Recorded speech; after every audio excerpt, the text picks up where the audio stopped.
The overall goal of this procedure is to perform genetic analysis on Chlamydia trachomatis by carrying out chemical mutagenesis and determining genotype-phenotype associations. This is accomplished by first generating Chlamydia trachomatis mutant strains using chemical mutagenesis. Next, all chemical-generated mutations are identified by whole genome sequencing, followed by reference-guided genome assembly. Then, phenotype-genotype associations in the mutant strains are identified.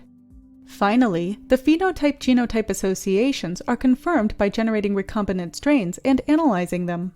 Ultimately, results can be obtained showing that a mutation in a particular chlamydia gene leads to a phenotype of interest through a combination of classical chemical mutagenesis approaches and next-generation sequencing.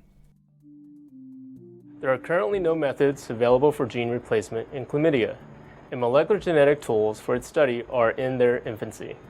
This method does not require transformation with recombinant DNA or the development of molecular genetic tools, yet achieves the same goal, that is, an assignment of function to individual gene products.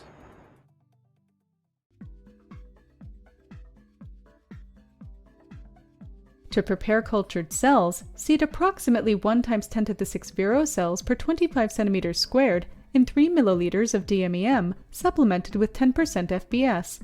Incubate at 37 degrees Celsius with 5% carbon dioxide.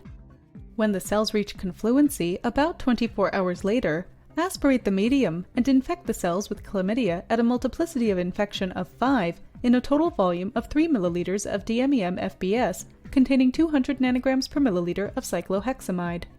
To begin mutagenesis at 18 hours post-infection, under a chemical hood.